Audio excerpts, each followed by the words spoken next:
Bonjour et bienvenue à tous et à toutes, et bienvenue notamment pour ce highlight un peu de la journée, on peut le dire, le palmarès des inventeurs du point. Alors, ce sont 650 projets qu'il a fallu très délicatement départager parce qu'il y a des équipes incroyables. 100 ont été choisis. Ça a été difficile et cornélien pour notre jury d'experts, composé de chercheurs, de patrons d'universités, de prix Nobel. Alors, tous ces prix, évidemment, ont trait à la deep tech, green tech, biotech, medtech, IA, industrie spatiale et quantique, dont Guillaume vient de parler à l'instant. Et pour vous dire à quel point ce prix des inventeurs du point résonne, je vais vous donner un nom qui va vous dire quelque chose. Arthur Mensch de Mistral, qui a été lui-même récompensé par le Point il y a quelque temps. Sans plus attendre, je vais laisser la parole à ce binôme exceptionnel de co-animateurs, Héloïse Ponce et Guillaume Gralet. Et à la fin de l'événement, n'oubliez pas une magnifique photo de famille où vous allez réunir tout le monde sur scène, je pense. Bien sûr. Oui, sur cette grande scène, tout sera possible. Bon, eh bien, bon palmarès. Merci. Merci. Non, on va être très très rapide parce que bien sûr le principe c'est de vous donner la parole. C'est vous qu'on célèbre aujourd'hui à travers une organisation qu'a imaginé Héloïse où pas mal d'entre vous vont pouvoir pitcher, présenter. Il y aura une petite surprise parce qu'on a avec nous Valérie qui va vous faire une petite surprise à la fin avec un prix spécial du jury. Je crois que le principe il a été rappelé. On a eu l'idée il y a 4-5 ans. L'idée c'était pas de faire un nouveau concours de start-up, il y en a qui existent, il y en a qui sont très très bien faits, mais on voulait s'intéresser à des profils, des personnalités, souvent des gens, j'allais dire, je suis resté poli, mais des audacieux, parce que c'est pas forcément facile de tenter une expérience entrepreneuriale, de vouloir changer la vie, changer le monde, et plusieurs critères en fait sont très importants pour ce palmarès. On a décidé de s'intéresser à des personnes qui s'appuient sur les sciences fondamentales. C'est assez important. C'est vraiment la science entreprend.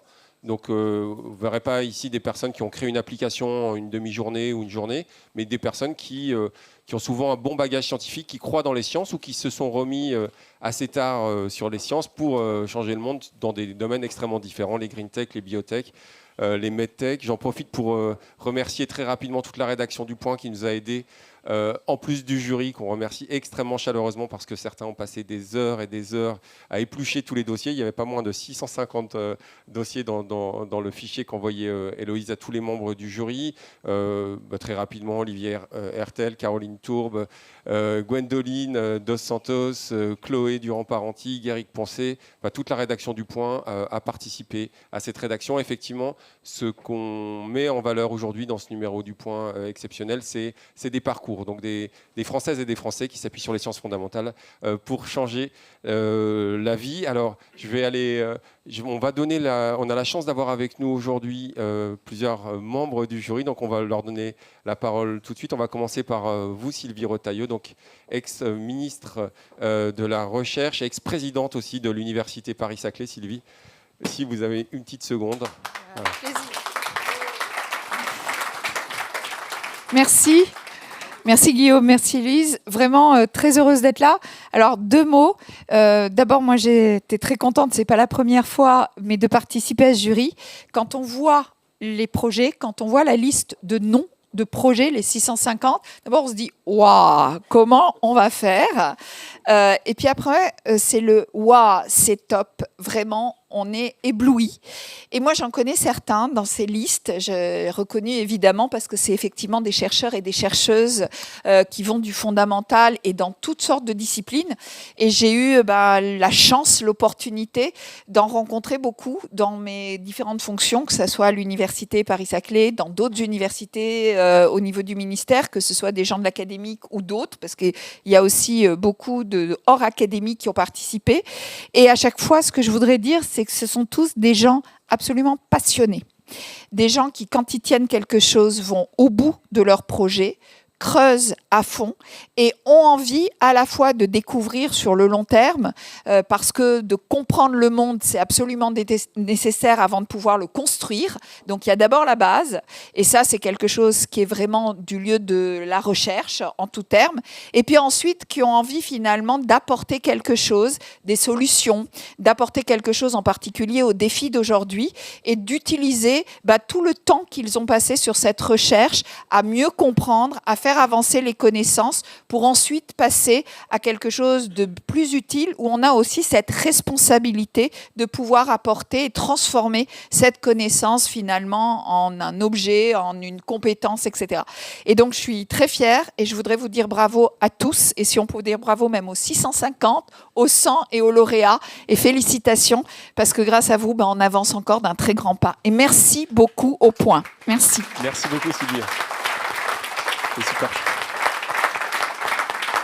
Merci Sylvie, on sent bien l'amour des sciences qui vous habitent, vous, la physicienne. On donne maintenant la parole à Rémi Carminati, directeur général de l'Institut d'Optique Graduate School, un institut où enseigne Alain Aspect, un autre membre du jury. À vous Rémi. Merci beaucoup. Donc, je suis très heureux pour la deuxième fois de participer à ce jury. Alors moi aussi, j'ai eu le moment un peu de flash, où quelque part, pardonnez-moi l'expression, on prend dans la figure un énorme paquet d'innovations et puis de talents associés. Donc évidemment, il y a un travail pour essayer d'en faire sortir 100, mais donc bravo aux 100 lauréates, mais il y a bien plus de 100 projets magnifiques, et ça, je vous avoue que c'est un bonheur quand on est dans le jury de pouvoir mesurer ça.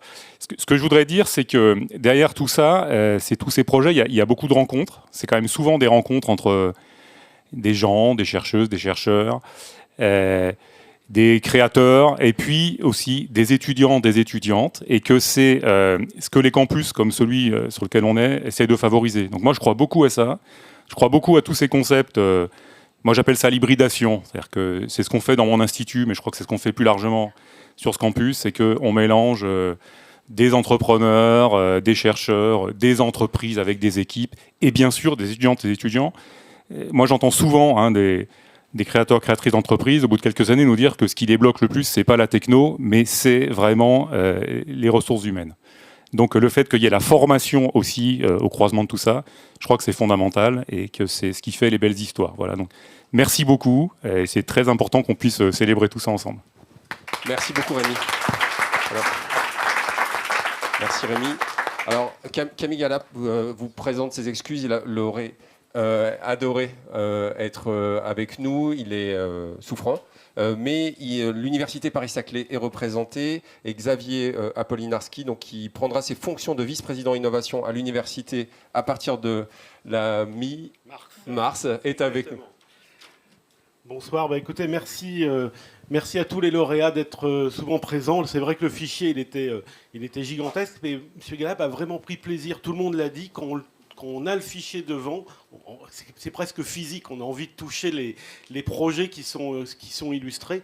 Et finalement, quand on a fait ce travail avec M. Galap, on s'est rendu compte que c'était aussi révélateur de la richesse d'une université intensive de recherche, d'être capable d'adresser à la fois les défis sociétaux, les défis économiques, les défis technologiques qui sont derrière de nombreux projets. Et on s'est rendu compte que dans la plupart des projets, effectivement, il y a une aventure humaine exceptionnelle parce que la plupart ont fait des parcours très variés. On n'est plus aujourd'hui sur ces innovateurs sur un parcours très linéaire. On est passé du projet de recherche au doctorant, à la thèse, puis au postdoc, et on a voulu créer. Aujourd'hui, c'est des parcours beaucoup plus variés. Ils sont passés dans des structures différentes, dans des incubateurs, des Fab Labs. Ils sont allés dans un accélérateur, ils sont venus dans une SAP, ils sont repartis dans une pépinière d'entreprise. Et tout ça, aujourd'hui, nous, sur l'université Paris-Saclay, c'est quelque chose qui existe, qui est là, qui est physiquement là. On a aussi développé des parcours avec un nouveau projet, un pôle universitaire d'innovation, où tous les acteurs de l'université sont coordonnés pour essayer vraiment de donner un vrai parcours cohérent à chacune des personnes qui a ce talent qu'on a dit. Et c'est vraiment quelque chose aujourd'hui qui tourne. On a aussi regardé les différents types d'innovation, parce que vous avez parlé que c'est des défis, mais il y a des types d'innovation différents dans les 650, et y compris dans les 100. On a de l'innovation de rupture, on a des purs entrepreneurs, on a des purs chercheurs, il y a des innovations de partenariat avec des entreprises. Et donc, ça fait une richesse aussi dans la typologie d'innovation. Il y a de l'innovation de rupture aussi dans beaucoup de cas. Et toutes ces innovations, finalement, on se rend bien compte, et ça a été dit par les personnes précédentes, on ne peut pas les réussir sans avoir les talents. Les talents, aujourd'hui, des acteurs de la recherche qui sont dans les laboratoires et qui sont dans les facultés au niveau de l'université. Et donc, tout ça, ça paraît un peu magique, mais quand on est dedans, pour un chercheur, pour un doctorant qui veut innover aujourd'hui, il y en a certains dans la salle, je crois que vous vous rendrez bien compte que souvent, c'est un parcours qui dure 2, 3 ans, 4 ans, parfois même 10 ans pour accéder justement à l'innovation. C'est-à-dire que c'est des gens qui ont une persévérance incroyable. C'est des gens qui, bien souvent, ont dû jongler entre la partie, le parcours scientifique et le parcours d'innovateur, d'entrepreneuriat. C'est un jeu d'équilibre dans leur vie professionnelle et dans leur vie personnelle. Donc je tiens vraiment à vous remercier, tous les lauréats ce soir, d'être là. Et je crois qu'au sein de l'Université Paris-Saclay, on est vraiment content parce que finalement, ce palmarès du point, ça nous permet de lancer presque un nouveau concept, le concept d'une innovation d'excellence, parce que c'est basé sur la recherche d'excellence, mais une innovation d'excellence inclusive, tout simplement parce qu'on va adresser tous les personnels de l'université, étudiants, doctorants, techniciens, chercheurs, et tous les défis sociétaux, industriels et des défis de demain. Donc bravo de nous avoir fait vivre ça. Merci beaucoup à vous, merci à vous les inventrices et les inventeurs. Et un tout petit mot maintenant également de Laurent Buisson, donc le directeur général d'AgroParisTech, également membre du jury. À vous Laurent. Merci beaucoup et merci de me donner la possibilité de participer à ce jury pour la première fois. Alors, j'ai déjà participé à d'autres jurys, mais celui-ci est vraiment très très intéressant. Je me suis particulièrement intéressé aux projets qui sont liés à la foodtech et à l'agritech, avec des géologues qui m'ont aidé à partager mon enthousiasme avec eux, en quelque sorte, et aussi à analyser les projets. Ce qui nous a vraiment impressionné, c'est la largeur du spectre des applications. En fait, on se rend bien compte que ce qui motive les porteurs de projets, je pense que c'est vrai dans le domaine qui m'a intéressé, mais aussi dans les autres, c'est la recherche de l'impact. Donc on va retrouver des projets qui travaillent sur les protéines alternatives pour la transition alimentaire. On va trouver des projets qui s'intéressent au biocontrôle pour la transition agroécologique. On va aussi trouver des projets qui s'intéressent à la nutrition et à la santé pour lutter contre les... Il y a un projet, par exemple, qui fait partie des lauréats qui lutte contre les allergies en intervenant avec une alimentation adaptée pour le tout petit enfant, le bébé, au niveau du bébé. Donc tout ça, on voit bien l'engagement, l'impact qui est recherché par les porteurs. Alors les porteurs, ils sont extrêmement diversifiés, et ça a été dit par Rémi, ça a été dit aussi par Sylvie et puis par Xavier. C'est des parcours très intéressants, et c'est beaucoup de rencontres entre des étudiants, des personnels, des jeunes diplômés, des gens qui ont déjà un peu d'expérience et qui reviennent chez nous parce qu'ils savent que chez nous, ils vont trouver une ferme pour pouvoir faire des essais au champ. Ils vont trouver des halles alimentaires pour pouvoir faire des tests. Et donc, ils ont déjà travaillé dans l'industrie ou dans l'administration parfois aussi. Et ils ont envie de revenir créer une entreprise. Et ils viennent chercher des compétences chez nos enseignants-chercheurs, chez nos chercheurs, à l'INRAE, à AgroParisTech. Et puis parfois, ils vont chercher aussi des camarades d'autres filières. Nous, on a plusieurs exemples où c'est un étudiant de médecine ou une étudiante de médecine qui rencontre un spécialiste d'agroalimentaire. C'est un centralien qui rencontre un étudiant dans le domaine de l'agroalimentaire et qui vont sortir des projets absolument bluffants. Et ces mélanges-là, ces rencontres entre des gens de profils différents, on se rend bien compte que c'est ça qui génère l'innovation et qui va apporter un impact maximal. Voilà. Petite anecdote, on fête les 200 ans de l'école forestière française, donc à AgroParisTech. Et alors j'ai été déçu, puis j'ai pas trouvé de projet forestier. Mais je sais qu'il y a des projets qui se préparent. Je pense notamment à un projet, alors qui illustre parfaitement ça, un étudiant qui a rencontré d'AgroParisTech, qui a rencontré un étudiant de Centrale et qui ont des projets pour la régénération forestière.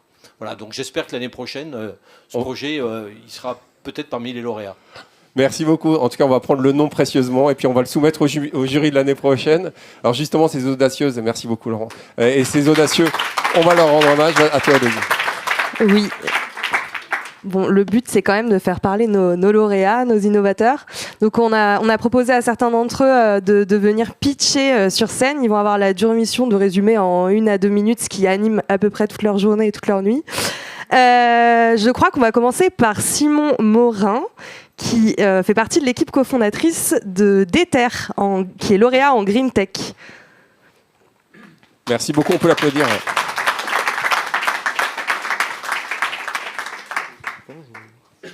Bonjour. C'est à toi. Quelle est la différence entre un terrain vague et un étudiant à la recherche d'un logement ?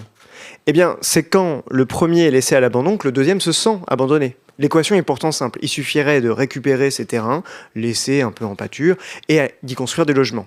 Oui, mais sauf que vous vous en doutez, c'est quand même un petit peu plus compliqué que ça. Et ça pour une raison qu'on oublie souvent, la pollution des sols. En France, on compte plus de 270 000 terrains qui sont pollués. Et ça, c'est un véritable problème. Et pourtant, en fait, il existe des solutions durables pour pouvoir traiter cette pollution, notamment les techniques de bioremédiation. Mais elles ont un vrai problème, c'est que ces techniques, il leur faut parfois beaucoup de temps avant d'être efficaces, et ça ne correspond pas aux attentes des promoteurs immobiliers.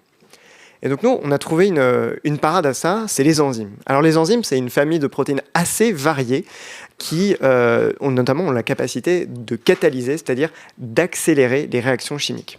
Et dans notre cas, elles vont être capables d'accélérer la dégradation des polluants. Donc l'idée, ce serait d'utiliser ces enzymes comme accélérateurs de la dépollution des sols. Oui, mais il y a un hic, c'est que vous mettez des enzymes dans le sol, et malheureusement, leur fragilité, leur instabilité va faire qu'elles vont disparaître quasiment instantanément. Et donc nous, c'est là où on intervient avec d'Ether. Notre projet, c'est un matériau innovant qui va venir protéger et stabiliser ces enzymes. L'idée, c'est donc d'être à la fois produit avec un process qui est plus simple, plus efficace que nos concurrents, et en même temps pour avoir un produit à la fin biosourcé et modulaire. Grâce à ça, on veut faire une véritable différence dans le combat à l'heure actuelle qu'est la dépollution des sols. Mais avec notre équipe, on s'est dit que finalement, les enzymes, leur usage ne se limitait pas qu'à cette question de la pollution. Il y avait d'autres applications. Et en l'occurrence, on peut très bien imaginer des acteurs de la chimie en recherche d'une catalyse dans leur réaction pour faire des procédés durables. Et à côté de ça, dans la cosmétique, pour pouvoir éviter le gaspillage de certains produits. Car avec d'Ether, nous voyons l'espoir que l'on peut mettre dans les enzymes dans de nombreuses filières. Et nous ne voulons pas attendre demain pour pouvoir créer un futur durable et sans pollution. Je vous remercie. Merci beaucoup. Bravo. Merci. On va maintenant laisser la parole à Yacine Taï de Kinetics, qui est lauréat dans notre catégorie Monde virtuel. Bienvenue Yacine. Bonjour à tous. Je pense que la plupart d'entre nous ici sont fans de jeux vidéo, de films d'animation. Pourtant, si vous saviez que ça prenait plus de 6 semaines à un animateur pour faire ne serait-ce qu'une minute d'animation, vous vous rendrez compte à quel point c'est difficile, même pour des gens qui ont fait des années d'études. On doit passer par des studios, mettre des capteurs sur le corps pour pouvoir capter ce mouvement et pouvoir le retravailler, ce qui est extrêmement technique. Avec Kinetics, ça fait 5 ans qu'on construit un modèle de fondation pour rendre accessible l'animation. Et l'animation 3D notamment, à partir d'un simple téléphone portable, on peut maintenant filmer et pouvoir générer de l'animation 3D qu'on peut utiliser dans n'importe quel monde virtuel. Donc on s'est intéressé principalement au début aux jeux vidéo pour rendre accessible à n'importe qui la création 3D. Mais on se rend compte aujourd'hui, avec tout ce qu'on a créé, qui est la plus large en fait, librairie de mouvements humains, qu'on est capable d'avoir plein de cas d'application différents, notamment dans le cinéma, mais aussi dans la robotique. Tous les robots humanoïdes aujourd'hui ont besoin de pouvoir bouger, se mouvoir et comprendre le mouvement humain. Et tout ce qui se passe aujourd'hui dans la Generative AI avec la vidéo, où il y a une très très mauvaise compréhension du mouvement humain, et notamment son contrôle, en fait, nous, avec notre modèle fondationnel, on est capable de pouvoir aider tous ces secteurs-là et de le rendre accessible. On a commencé l'aventure en améliorant la recherche. Donc on s'est appuyé sur ce qui se faisait dans les laboratoires.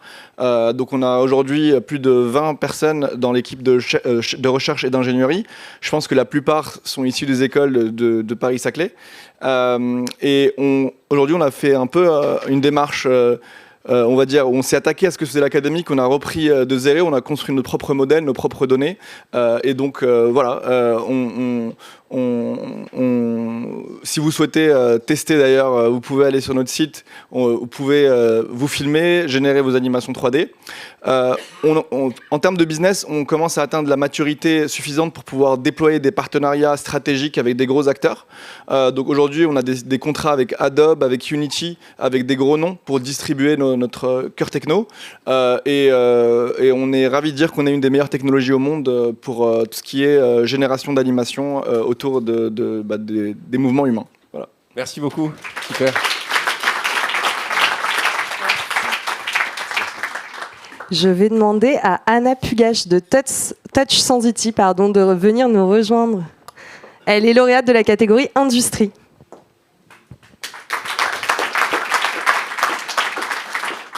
Bonjour, je m'appelle Anna Pugache, je suis cofondatrice de Touch Sensity et aujourd'hui je vais vous parler de notre innovation pour la maintenance prédictive. Je pense que vous savez, quand vous prenez le train en avion, il y a toujours une vérification en amont pour savoir s'il y a les endommagements. Et vous pouvez penser que les industriels utilisent les outils très puissants, mais en vrai, très souvent, il s'agit de l'inspection visuelle. Donc, vous allez voir l'équipe de maintenance qui va tourner autour d'avion et voir s'il y a les endommagements visibles. S'ils ont des doutes, ils vont enlever la pièce de son ensemble et amener au labo pour pouvoir l'inspecter. Mais tout ça, ça nécessite immobiliser les appareils, mais également avoir un coût supplémentaire par rapport à cette immobilisation, mais les outils et l'équipe qui va travailler dessus.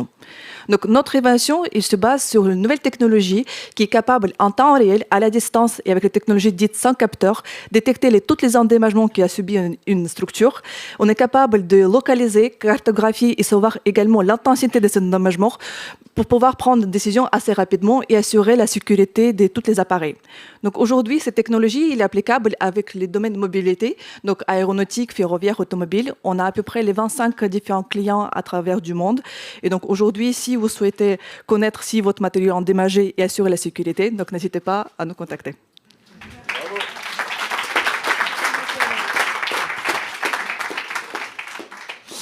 C'est maintenant Manuel Bibes de la start-up Nelo en intelligence artificielle qui va venir pitcher le projet. Merci beaucoup. Bonsoir à tous et à toutes. Déjà, je suis très heureux. Je souhaite remercier Le Point et puis le jury. Merci Sylvie notamment, qui nous suit depuis un petit moment. Donc, je m'appelle Manuel Bibes, je suis le directeur scientifique de la start-up Nelo et un de ses cofondateurs. Donc Nelo vise à industrialiser et commercialiser des puces, une nouvelle génération de puces microélectroniques à ultra basse consommation pour la logique et l'IA. La consommation des puces électroniques, comme vous le savez, c'est un enjeu environnemental qui est très important. C'est aussi un enjeu industriel parce que malgré les milliards et les dizaines de milliards de dollars qui sont investis chaque année par les acteurs du secteur pour développer des puces de plus en plus performantes, dans la dernière décennie, la performance des puces a seulement augmenté d'un facteur 3, alors que dans la décennie 90, elle avait augmenté d'un facteur 100.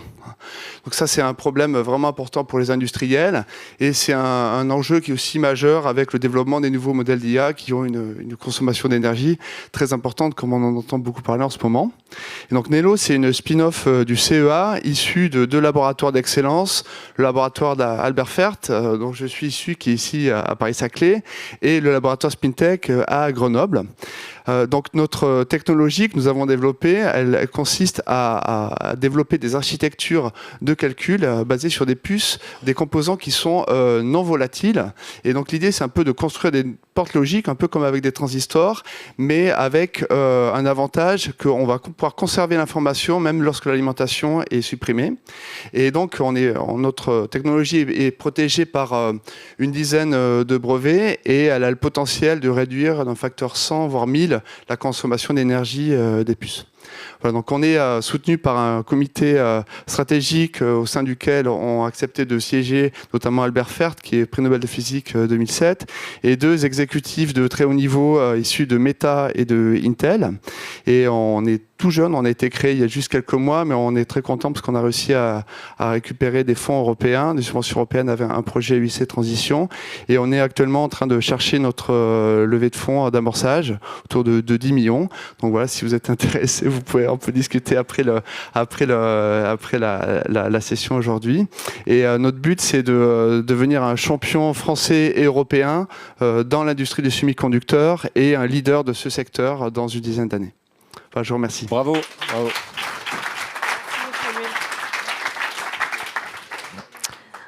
On va maintenant mettre la lumière sur la food tech avec Hélène Briand de la start-up Bon Vivant. On peut l'accueillir.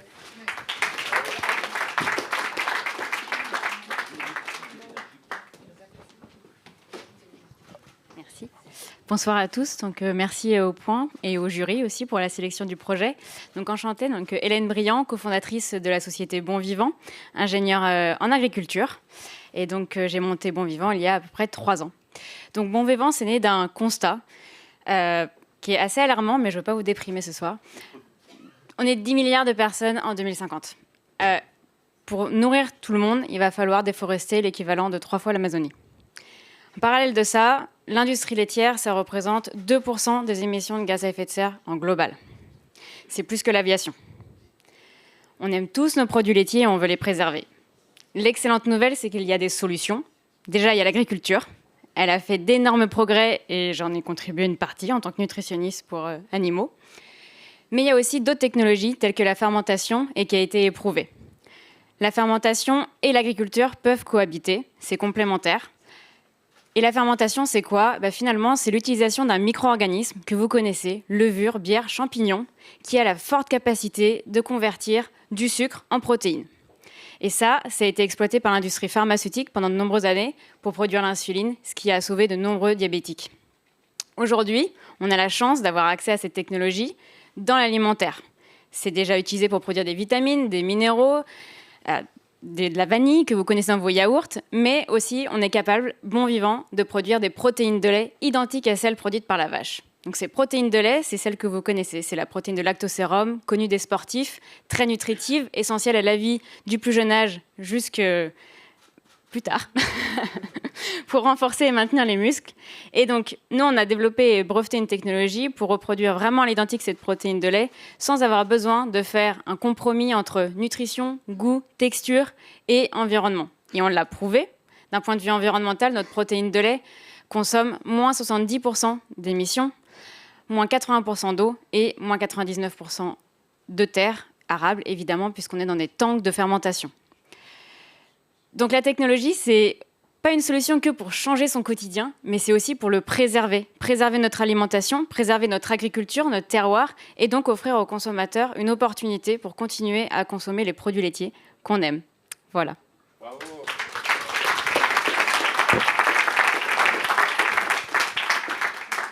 Alors, je ne l'ai pas vu dans le hall, mais je crois que Charles Delfieux est là également. Super.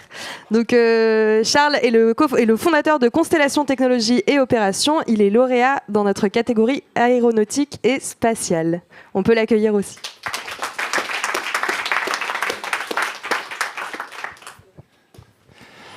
Merci beaucoup. Écoutez, je vais d'abord vous parler de 600 millions de personnes qui demain accéderont à Internet depuis l'espace. Et ceci arrive à un moment singulier où pour la première fois dans l'histoire des télécommunications, il est désormais possible d'avoir accès à Internet depuis l'espace à un prix et à une qualité de service comparable au réseau terrestre.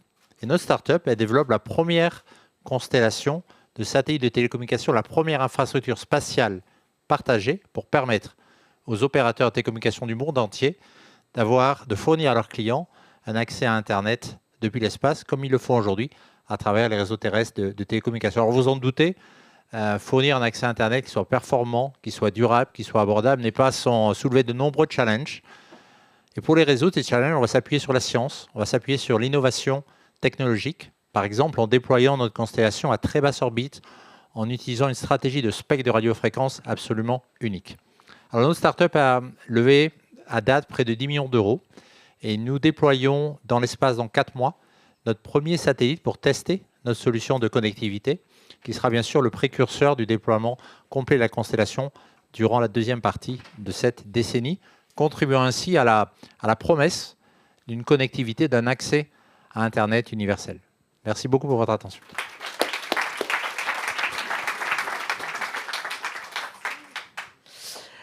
Alors, nous passons maintenant à la biotech avec Laure Jameau qui va venir nous raconter ce qu'ils font chez Huntix Pharma. Bienvenue, Laure. Bonsoir à tous et puis merci au Point et au jury de nous avoir sélectionnés. Donc, je m'appelle Laure Jameau, je suis CEO de Huntix Pharma que j'ai créé avec Frédéric Saudou, chercheur académique, 25 ans de travail avant la création de cette entreprise sur les maladies neurodégénératives. On s'est créé en 2022 avec un objectif, développer des médicaments qui vont permettre à des personnes atteintes de maladies neurodégénératives d'origine génétique de ne pas développer la maladie. On s'intéresse à un groupe de maladies, pas une seule, une cinquantaine, qui partagent toutes la même cause, une mutation génétique. Selon le gène, ça n'est pas la même maladie. Et surtout, une même conséquence, une altération de la communication entre les cellules du cerveau. Ça s'appelle le transport axonal. Et donc, on a... excusez-moi, je ne sais plus quoi dire à partir de ça. C'est déjà pas mal. Donc, on a créé la société pour développer des médicaments qui vont permettre la restauration de ce transport axonal avec une originalité particulière qui est que, contrairement à tous nos concurrents en développement, pour la maladie de Huntington, on ne va pas faire de la modulation génique, on ne va pas faire de la neuroprotection généraliste, on développe quelque chose d'unique, on est des précurseurs là-dessus, on est les premiers au monde à développer la restauration de la fonction du gène qui est altérée du fait de la mutation, mais sans toucher au gène lui-même. Donc on aime bien dire qu'on fait de la thérapie génique, mais sans faire de thérapie génique. On a fait notre première levée de fonds en juillet, avec pour objectif de finaliser le préclinique en 25, de faire une seed en 2026 pour la première administration chez l'homme, une série A en 2027 pour l'essai clinique chez les patients, et en 2032, de rendre disponible notre médicament à l'ensemble des patients atteints de la maladie de Huntington et de faire également du développement dans d'autres pathologies neurologiques dégénératives et génétiques. Merci. Bravo, super programme. Je vais maintenant laisser la parole à Arnaud Demortière, chercheur au CNRS et fondateur de Prediption. On retourne sur de la green tech et bienvenue à lui.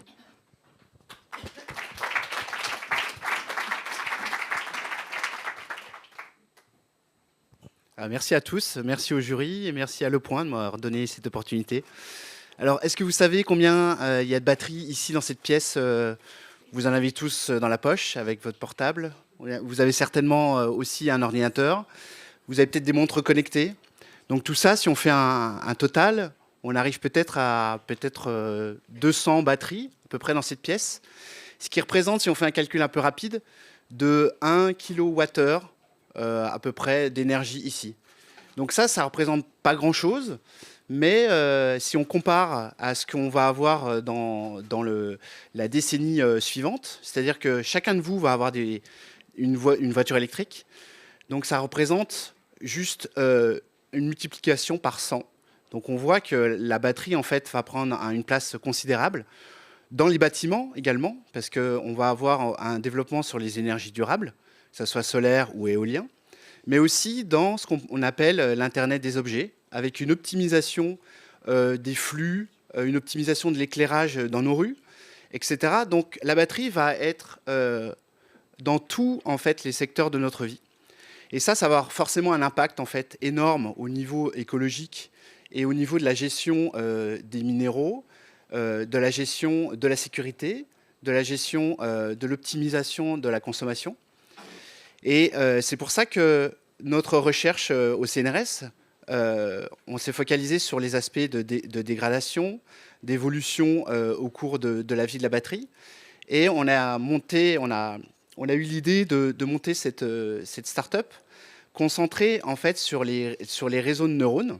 Donc on a développé en fait, une technologie d'IA générative qui permet de faire une projection dans le temps pour ce qu'on appelle le forecasting, pour pouvoir évaluer la dégradation de ces batteries et en même temps d'identifier les anomalies qu'on peut avoir au cours du temps.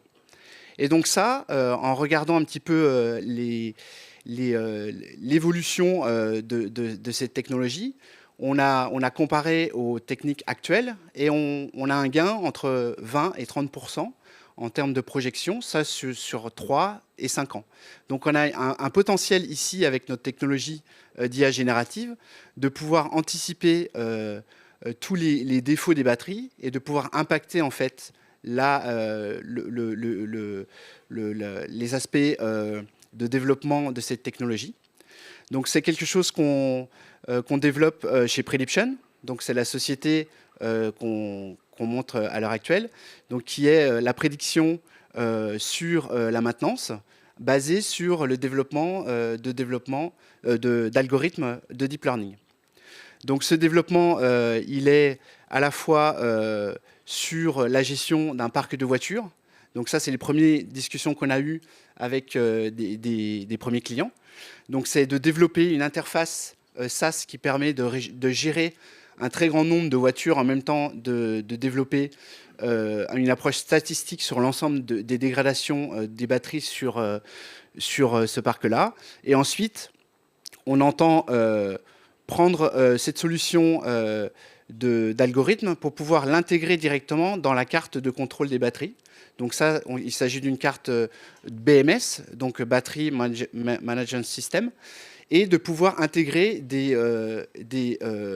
boucles de rétroaction pour donner des conditions d'utilisation pour minimiser la dégradation de la batterie.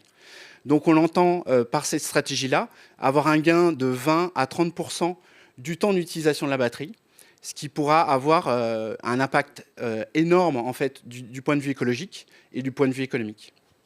Merci beaucoup.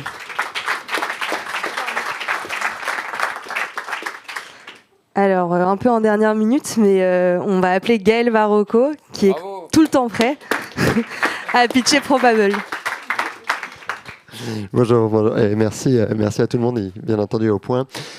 Donc l'aventure Probable, en fait, elle a commencé il y a 15 ans, en recherche, hein, pas de surprise. Mais avec une autre aventure que vous connaissez, qui est celle de l'intelligence artificielle. Et donc nous, ce qu'on fait depuis plus de 15 ans, c'est du logiciel libre pour faire de l'apprentissage statistique, du machine learning qui a derrière l'intelligence artificielle. Donc on a fait, j'ai envie de dire un peu par hasard, on a fait le logiciel de machine learning qui est le plus utilisé au monde, qui s'appelle Scikit-learn, qui est un logiciel libre.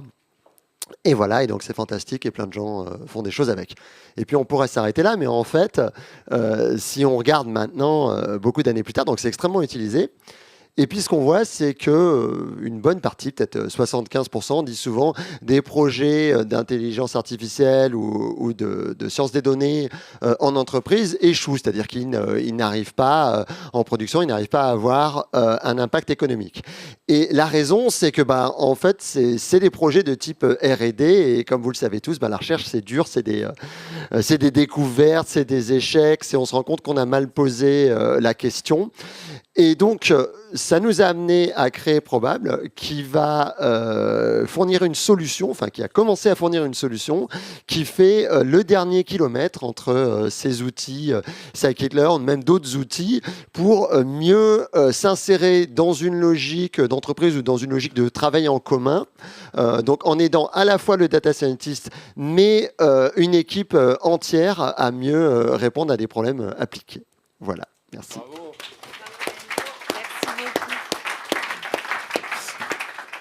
Pour notre avant-dernier pitch, on va appeler Aîné Le Pic qui vient nous parler d'Agriodor. On peut l'applaudir.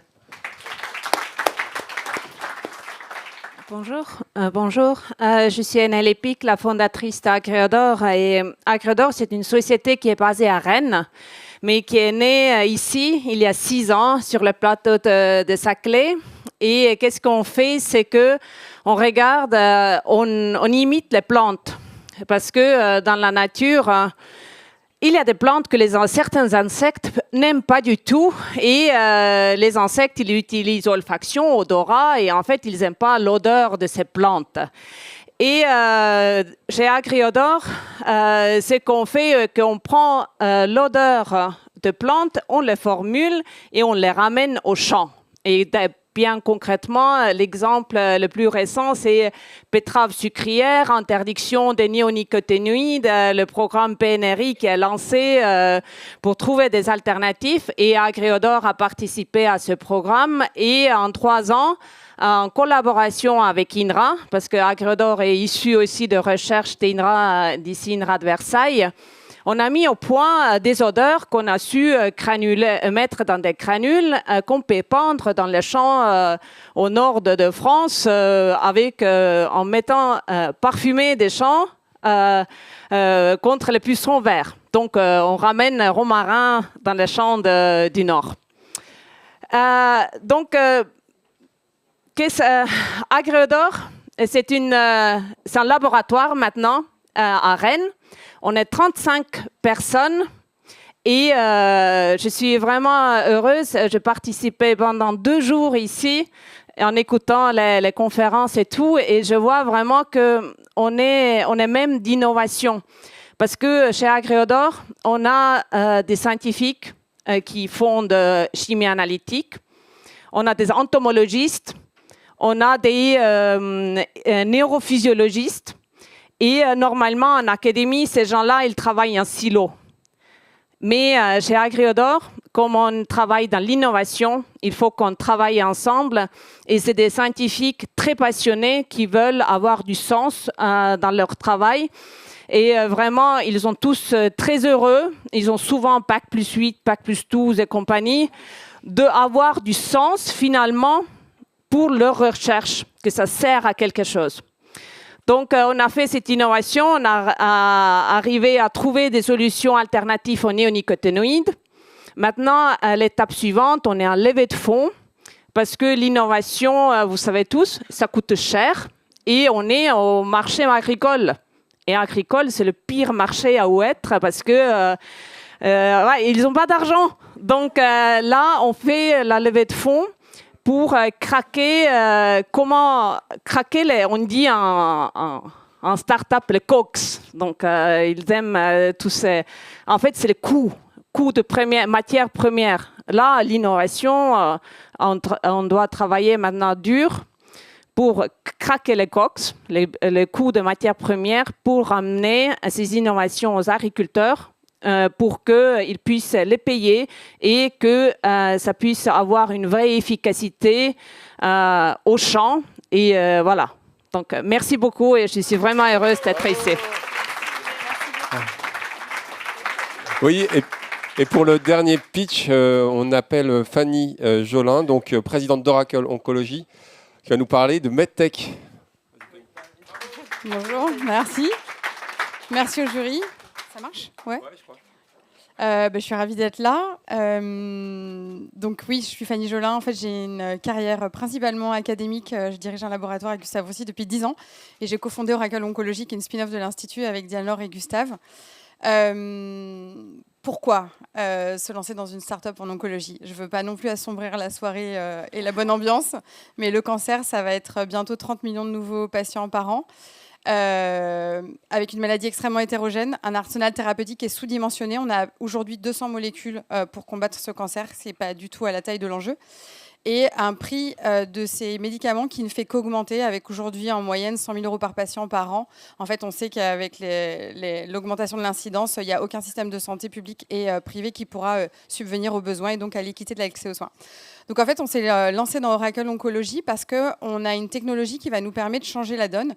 Pourquoi cet arsenal thérapeutique est sous-dimensionné ? C'est qu'en fait, aujourd'hui, en oncologie, l'industrie pharmaceutique n'est seulement capable d'amener auprès des patients que 4% des candidats médicaments qu'ils développent. Parce qu'en fait, tout au long d'un process qui coûte 1 milliard d'euros ou 2 milliards d'euros et qui dure à peu près 10 ans, ils n'ont aucun moyen de prendre les bonnes décisions au bon moment. Et donc, nous, on a une technologie, on est capable de construire des avatars de tumeurs de patients.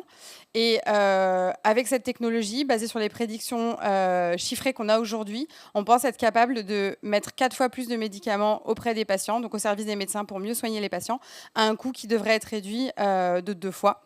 Et donc, pourquoi est-ce qu'on fait ça maintenant et que ce n'était pas possible avant ? Parce qu'il y a plusieurs point de rupture technologique. Aujourd'hui, on est capable d'automatiser, de robotiser la biologie, donc en fait de faire de l'expérimentation biologique à large échelle, ce qui n'était pas possible avant. Et on est aussi capable de coder ces informations biologiques et en fait d'utiliser l'IA pour les interroger en même temps que les data cliniques, les data moléculaires, et donc de prédire la réponse des patients. Et c'est avec cet outil prédictif qu'on va être capable d'aider l'industrie pharmaceutique à prendre des décisions qui leur permettront d'amener plus de médicaments auprès des patients. Voilà, et donc je remercie à la fois ma recherche, mon équipe de recherche académique qui fait qu'on est là aujourd'hui. Diane-Laure, Gustave et les investisseurs qui ont cru en nous. Donc on a levé 15 millions d'euros jusqu'à présent, un peu moins d'1 an. Et tout ça, pourquoi ? Pour faire croître cette collection d'avatars de tumeurs et aussi pour commencer les partenariats avec l'industrie pharmaceutique et prouver ce de quoi on est capable. Merci à vous. Merci beaucoup. Merci beaucoup Fanny. Alors on va tous faire une super photo de famille avec tous les lauréats et les membres du jury. Donc encore bravo à vous. Mais juste avant la photo de famille, pardon. Voilà, pardon. Juste avant la photo de famille, on reste calme. Valérie a une petite surprise pour vous. Voilà, bonsoir à tous, bonsoir à toutes. C'est toujours un moment formidable, ce palmarès des inventeurs. Je voudrais juste le dire avant mon petit speech qui est sur un autre sujet. C'est que nous, au point, le monde ne tourne pas rond en ce moment, mais franchement, à chaque fois qu'on fait ce palmarès des inventeurs, on se dit, ouais, ça rend optimiste, ça rend heureux. C'est des entrepreneurs, des scientifiques, des Français, des Françaises qui nous donnent la pêche. Donc à vous tous qui êtes là et qui contribuez à nous donner la pêche, à nous rendre heureux, merci du fond du cœur de la part du point. Aujourd'hui, on achève Saclay, 2 journées où on a vu la science vibrer. Nous, elle vibre très fort chez nous au point. Et la science, c'est des hommes et des femmes. Mais en fait, quand je dis la science, c'est des hommes et des femmes, à chaque fois que nous rencontrons des acteurs de ce monde, que ce soit des scientifiques, des chercheurs, dans tous leurs domaines, il y a toujours un problème qui est récurrent, c'est de dire, malgré tous nos efforts, malgré ce que font les pouvoirs publics, malgré ce que fait l'université. L'année dernière, on a fait une table ronde avec Sylvie Retailleau, on en a parlé. Malgré tous les efforts qui sont faits pour essayer d'analyser la psychologie des filles par rapport aux garçons et pourquoi ça marche pas, il n'en reste pas moins qu'on continue à manquer d'ingénieurs, on continue à manquer de chercheuses. Et c'est un problème qu'on n'arrive pas à dépatouiller. Et j'en parlais encore hier soir avec Laura Chobard et tous les moyens qu'elle aussi, elle essaye de mettre en œuvre dans les écoles préparatoires, dans les écoles d'ingénieurs, pour que ça change, pour que même les professeurs des écoles changent dans leur expérience et leur façon. Voilà. Mais on constatait quand même que tout ça était très difficile à faire changer. Donc on s'est dit, nous, on n'a pas des moyens de dingue, on n'est pas les pouvoirs publics, mais il y a une chose dont moi je suis certaine et dont on est certain au point, c'est que rien ne vaut le rôle modèle que les femmes inspirantes et épatantes peuvent avoir, parce qu'une femme épatante, quand on l'a sous les yeux, ça donne envie à des petites filles, à des filles, peut-être d'être aussi un jour une femme épatante. Alors aujourd'hui, chère Fanny Jolin, vous n'êtes pas ici parce que vous êtes une femme, c'est-à-dire que c'est votre travail à l'égal du travail de n'importe quel homme, qui est le vôtre, et c'est cela qui a été récompensé, comme tous les lauréats de ce soir. Mais quand même, on s'est dit, oui, certes, tout ça, c'est égalitaire et il faut que ça le reste. Mais quand même, aujourd'hui, il y a des êtres, il y a des femmes dont la passion, l'enthousiasme, l'ambition, les efforts qu'elles font pour faire aboutir leur projet, fait qu'elles sont des rôles modèles. Et je pense que c'est plus que jamais indispensable. Voilà. Donc, aujourd'hui, on a créé un prix. Ça s'appelle le prix Le Point 2025, Science pour toutes. Ce prix, il a, j'espère, vocation d'abord à vous distinguer vous, et c'est vous qu'on a choisi de distinguer, en accord avec le jury. Et puis surtout, ce qu'on voudrait, c'est que il y a 2 choses très importantes. C'est qu'il faut lever les freins, il faut lever les préjugés, il faut lever tous les mécanismes qui entravent encore les filles. Et le premier de tous ces mécanismes, la première manière de faire sauter ce mécanisme, c'est la confiance en soi. Et la confiance en soi, elle s'acquiert parce qu'on a en face de soi des gens qui tout d'un coup vous débloquent et vous donnent envie. Et la deuxième raison, qui est une raison, je pense que personne ici dans cette salle ne le contestera, c'est que, ok, peut-être que les filles ont peur des maths, peut-être qu'elles ont peur de la physique, que peut-être ça reste encore quelque chose de bloqué, mais, les filles et les garçons de cette génération, il y a une chose qui est certaine, et vous en êtes tous la preuve, c'est qu'ils veulent que le monde change et ils veulent que par leur start-up, par leurs entreprises, par leurs recherches, la santé évolue, tout évolue, la planète soit préservée. Et si jamais les filles ont encore peur des maths, peut-être qu'elles ont moins peur quand elles verront qu'elles peuvent faire ce que vous faites grâce aux maths et à la physique. Donc je suis heureuse de vous décerner ce premier prix, chère Fanny Jolin.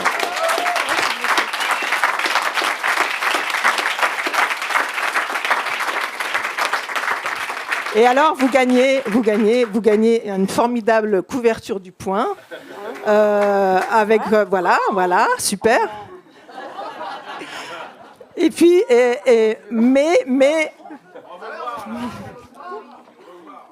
Et surtout,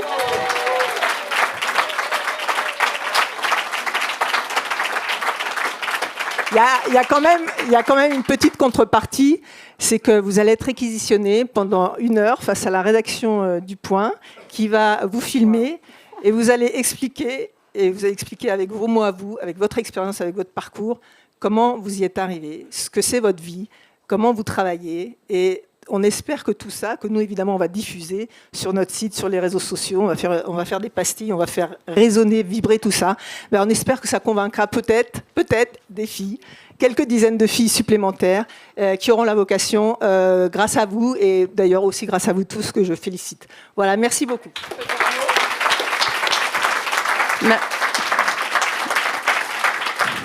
Je suis hyper touchée, merci beaucoup. C'est dur de trouver quoi dire, mais peut-être, je dirais à toutes ces filles qui se posent des questions, trouver un projet qui vous porte et laisser personne interroger, ni vous, ni personne, de savoir si vous êtes un homme ou une femme. Je pense que quand on a un engagement qui est très fort, finalement, on arrive à faire tomber beaucoup de barrières. Je serais ravie de débattre de tout ça pendant 1 heure ou plus. Je pense qu'il y a beaucoup à apprendre. Enfin, j'ai 47 ans aujourd'hui et je pense que... non, mais les temps changent et je pense que ça bouge assez vite et que je suis assez optimiste, mais que dans tous les cas, face à des scientifiques passionnés, il n'y a pas beaucoup de choses qui résistent. Et voilà, donc trouvez votre passion et engagez-vous. Je voulais peut-être dire, je suis hyper touchée, je sais pas, je vais quand même, je suis très heureuse d'être là, mais l'audace, c'est super, mais en fait, il y a plein de gens derrière. Il y a plein de gens qui ont cru en moi, il y a plein de gens qui m'ont suivi. On a tous des mentors et en fait, moi j'ai toujours été beaucoup plus portée par mes équipes, les gens qui viennent se joindre à moi pour travailler, qui ont confiance en moi, qui s'associent à mon engagement et je trouve que aujourd'hui j'ai envie de partager ça avec eux, soit à Gustave Roussy dans l'académique, soit chez Oracle dans le monde de la start-up. Et puis peut-être, je pense que ça va ultra toucher mes enfants. Alors mes enfants sont hyper curieux, ils m'écoutent avec beaucoup d'intérêt, mais je pense que tout ça c'est hyper abstrait pour eux. Mais alors quand ils vont voir quelque chose comme ça, je pense que ils vont se dire maman n'est pas folle en fait.